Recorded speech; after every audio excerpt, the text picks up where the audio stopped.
Creating great products isn't just about product managers and their day-to-day interactions with developers. It's about how an organization supports products as a whole, the systems, the processes, and cultures in place that help companies deliver value to their customers. With the help of some boundary-pushing guests and inspiration from your most pressing product questions, we'll dive into this system from every angle and help you think like a great product leader. This is the Product Thinking Podcast. Here's your host, Melissa Perri. Hello, and welcome to another episode of Dear Melissa.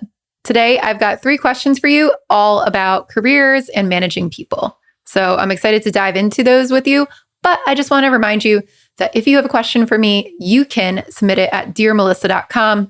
I'm taking questions and answering them every other week on this segment. And ask me about anything. Give me context. Tell me what's going on. I want to know. I want to know what's up. So let's dive into this week's questions. First one. Dear Melissa, as a product manager at a company that prioritizes product discovery, experimentation, and collaboration, technically PM heaven, I'm faced with a dilemma. Which product career path will have the greatest long-term impact? I come from a previous company that was more of a feature factory where, despite having a higher role and greater control over processes, I could not change the mindset of valuing customers over outputs. However, my ex-employer has asked if I want to come back and drive a big product management change. While the opportunity to drive change and take on a leadership role is tempting, I worry about returning to the same problems. Although I have learned and grown in my current role, the potential for personal growth and business impact in the long term is uncertain, as there are many people in the company, over 500. And the previous employer was relatively small, 20 plus in a business unit, but had limited mentors. Can you help me weigh the pros and cons of each option? So this is a really good question. I think one that a lot of leaders actually face in their careers. I know some people who have been leaders at great companies, they go to another one, they have to be a change agent now, and it's not for them. So let's talk through what you should take into account here.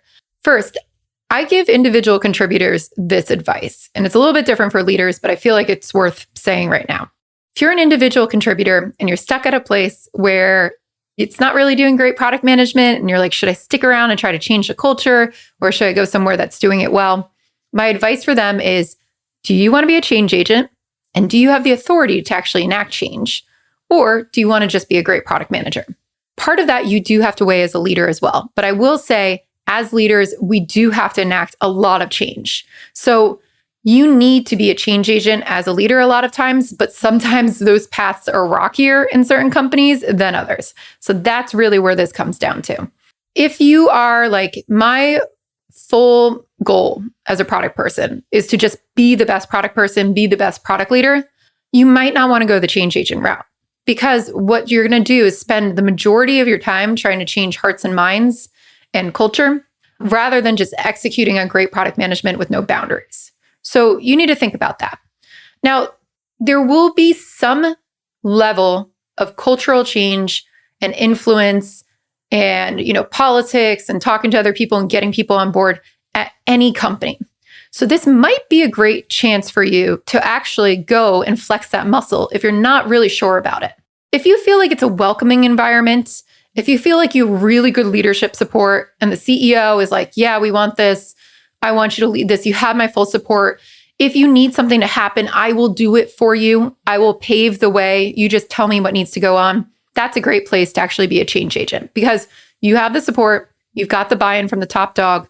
That's really what you're looking for to be a successful change agent.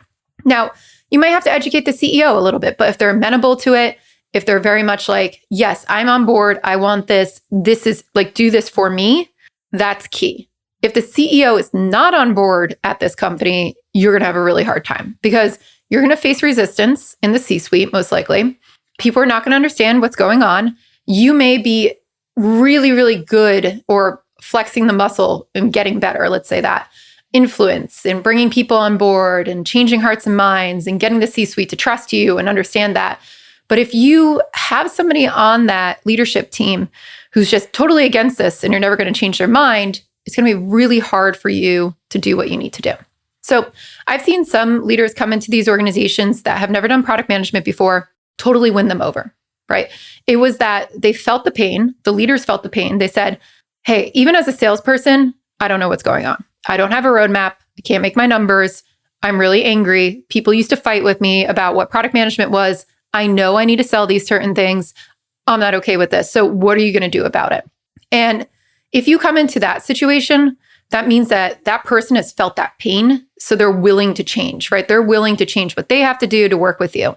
And that's good in. So you play into that.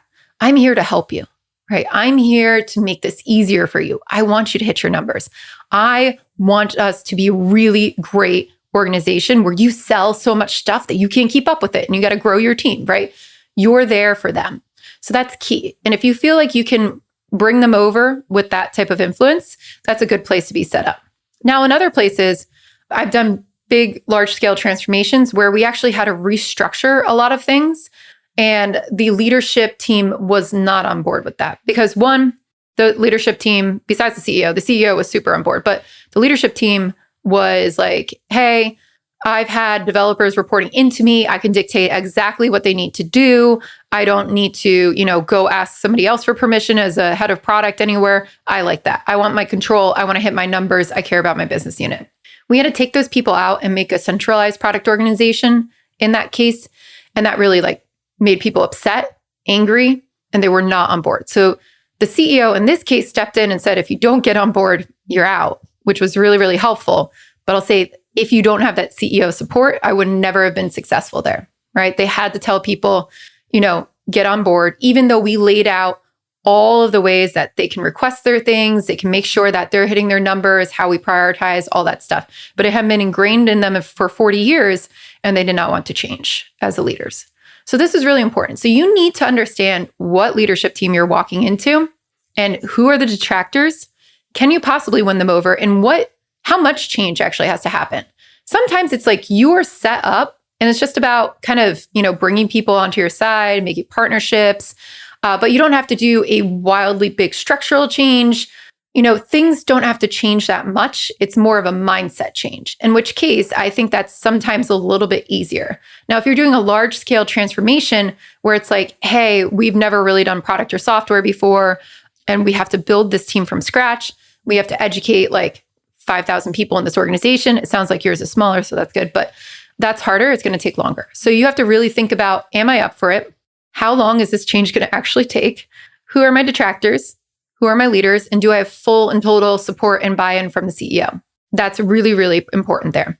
Now, if you want to be a leader, like I said, flexing those muscles, understanding the dynamics of, bringing people onto your side who might be against you or against your ideas at first, that's a really, really important skill. So if you feel up for it, I feel like you can learn a lot. But if you're like, I don't really want to fight that battle, I just want to make great product, you will probably get burnt out and exhausted in that situation. So in the current situation, it sounds like there's a lot of people there, so you don't have upward momentum, maybe. Maybe you do, but maybe that's just you blocking out the opportunities in your head or thinking that you don't. But there's a lot more people, let's say, gunning for the next job. You can always leave and go to another place and move up a level by leaving, right, to another place that does good product management as well. So in this case, you're still going to have to change jobs. It will be an unknown quantity. You won't know that company. But if you do suss out that they're doing really great product management, it could be an easier transition where you don't have to do all that politics. I think it really comes down to what type of energy do you have to enact change and how long do you want to stick it out, right? Because if you're like, I want to lead this change and do it, you have to know that it's at least a 3-year commitment, let's say, to see meaningful progress in a larger organization. This sounds a little bit smaller. So if all those prerequisites are lined up, you might see actual meaningful impact in a year, but it really depends on how much people want to push back and how much control you have and how much authority you have. Are you on the C-suite? If you're not in the C-suite, this is going to be really, really hard because other divisions might not want to listen or might not want to work with you. So I see people be successful if they're great operators at the C-suite. But if you don't have that type of control, this might be a really big challenge for you. So think about that. If you feel like you've got total control, you've got all the support in the world, and you have all those other things I lined up, it could be a really interesting challenge if you're up for it. But if not, it might be better to stay where you are and, just hone your craft as a great product manager, and then look for the opportunities where you can move up. So you really need to think about, how fast do I want to move up? And, how do I want to move up? What do I want to do on a day-to-day basis? Think about what your job needs to be on a day-to-day basis. Are you going to play politics and influence, or do you want to do great product management? Facilitation is a skill I see as a fundamental difference between good and great product managers. Yet, it's often overlooked. Great product managers focus on guiding clear conversations and steering stakeholders to the best outcomes. You can develop these facilitation superpowers in Voltage Control's Facilitation Certification Program. Ready to unlock your greatness? Apply today at voltagecontrol.com/product. Did you know I have a course for product managers that you could take? It's called Product Institute. Over the past 7 years, I've been working with individuals, teams, and companies to upskill their product chops through my fully online school. We have an ever-growing list of courses to help you work through your current product dilemma. Visit productinstitute.com and learn to think like a great product manager. Use code THINKING to save $200 at checkout on our premier course, Product Management Foundations. Next question. Dear Melissa, despite years of writing and speaking by product management thinkers like yourself and Marty, there are still many feature factories out there. In my city, I would say that the majority of companies are feature factories. There are many product managers who follow PM thought leaders and understand what good product management looks like, but I haven't been lucky enough to work in that environment. What would your advice be to one of those product managers who is trying to escape the feature factory hell and ascend to empowered team nirvana? How do you think an applicant can overcome that disadvantage when applying for jobs at good product management companies? How do you escape the career trap? Like that. Nice little play on words there. This is true. I'm just gonna say that I would love it if all companies were not feature factories anymore, but the majority of them still are. There are plenty of great high-powered SaaS companies that are not feature factories, but there's so many companies out there in the world. Not everyone is going to be great at product management yet. I've seen a huge shift though. I've seen a huge shift in people getting better at product management. So I'm extremely hopeful that in another 10 years, we're not going to be having these conversations. So here we go. What I think you could do is really concentrate on what you can control in your current job and make it a good story. So look at what you have control over. And if you're applying as an individual contributor, right, it's like working with your teams. How do you prioritize your work? How do you set goals? How do you do those things? Talk about what you can execute on and how you do them well. Talk about how you did experiments in challenging environments, right? Talk about how you worked with your developers well. Talk about how you worked with the leadership team to pull OKRs out of them, even if they didn't want to do it, right? Turn that into a story. Now, the resume when you're applying for these jobs is huge. That's absolutely huge. So I screen resumes all the time for people in the companies that I help for hiring. What I'm looking for is like keywords. Like I set goals based on X, Y, and Z. Here's the outcomes that I got. Even if it's not a great outcome, if you can just say that you were striving towards an outcome or you were oriented towards it, that helps. Like use the language that you know is good in your resume and describe to the best of your ability what you tried to do. Now, when you go into the interviews, let's say you get past that screen, you go into these interviews, tell them why you're leaving. Be like, my company doesn't operate super well with product management. And I know there's a better way. So I've been pushing. I've been trying to help them realize that they could do these things better, that it would be easier for them if we actually operated in these ways, that we could be more impactful and we could do outcomes. Here's what I did to try to get them on my side. But I'm just facing resistance at these leadership levels. I want to come to a company that really does great product management. I've been honing my craft even in an environment where it's been hard to do that. And this is how I've taken initiative. People love it when you say, I've taken initiative, I tried these things, I didn't just wait for permission, right? I actually tried to do these things. And I went out there, and even if it was small and feels like it wasn't super meaningful, that's a big deal. So tell that story, right? Have a really good, compelling story. And I don't think that's going to block you from getting into a good product management company. Just think about what it is that you bring to the table as well. Think about the skills and talk about the skills that you've developed there and really hit on those core product management skills. I think if you could tell a story about how you've done product management well, even in a challenging environment, that shows that you're taking initiative. You recognize what good looks like and you want to be where good looks like. And I'll say, first of all, too, having product manager on your resume is already a huge step ahead, right? A lot of people are trying to break into this. You're already there. Now you just got to find a company where you can actually execute. So just tell your story really, really well. All right, last question. Dear Melissa, one of my product managers is asking me what he needs to do to become a senior product manager and get this new title as a result of his next performance review. Our structure is small, only 3 product teams, so there really won't be a change of responsibilities from moving from product manager to senior product manager unless we grow. It would just be a change of title. I tend to think that no matter how well this person is doing, to be considered a senior PM, you need at least 4 to 5 years of experience. It is kind of weird to call someone senior with less than 3 years of experience on the job. Is it the same for a startup than for a bigger company? Can a PM become senior faster in a startup? Any tips on measuring the seniority as a product manager? So I do think in startup environments, people can get to the senior title faster than a big company. Why? Because you ship faster.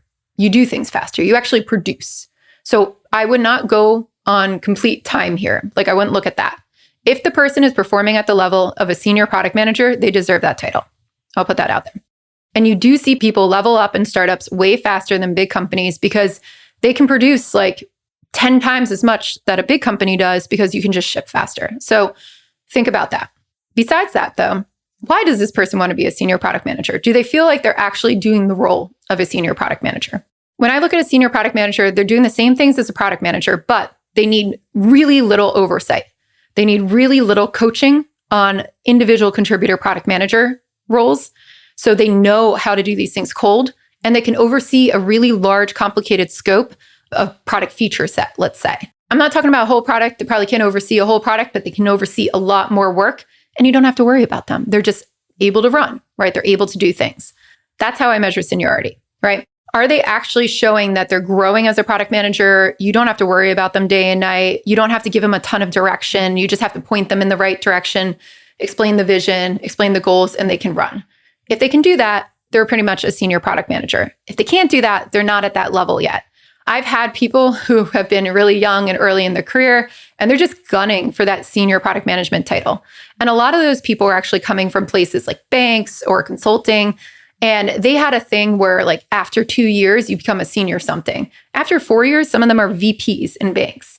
So the titles in these types of environments are very different than the titles in startups and software. Now, your person might be expecting that, and you might have to have a reconciliation there about what a senior PM actually looks like, but they should be extremely competent in those things. Also great at engaging with stakeholders, great at presenting, great at storytelling, great at connecting the dots of what they're doing back up to leadership and explaining how it all comes together. If the person can't do that, they're not really at a senior product management level yet, and that's okay. You can tell them what they need to do to get there. So I'd really try to figure out why this person is gunning for the role. Do they feel like they're actually doing all those things right now? And do you feel like they're doing all those things right now? They might have different expectations than reality. Or are they just expecting it because they come from a different, line of work and they should have senior title already in a different place, like a bank or something like that? I'd really kind of dig into that and kind of suss out what's going on. You can always incentivize to people with like a little bit of a pay raise instead of bumping them up to a senior title. Even if you have 3 teams, if that person's really performing, like 3 teams, you might be overseeing a ton of scope. That person might be overseeing actually a lot. Your product might be a little big and you could use a couple more people and this person is just like breaking their butt, really performing, then they kind of deserve that senior title, even if you feel like the scope hasn't been like dramatically changed from what they're doing right now. You have to take into account where your product is right now and how much this person is overseeing. So I dive into those factors, really have a good conversation with them about how you value them and you really want them to be here. And there's going to be growth opportunities, but you're not just quite at senior level yet. Or if they are, bump them up, give them that title change if you believe that there's somebody to retain and they're actually doing that job. All right, that's it for Dear Melissa this week. Thank you so much for joining us. And again, if you've got a question for me, go to dearmelissa.com, submit those questions, leave me a voicemail. I love to hear your voices. We'll see you next week with another product thinking guest. Until then.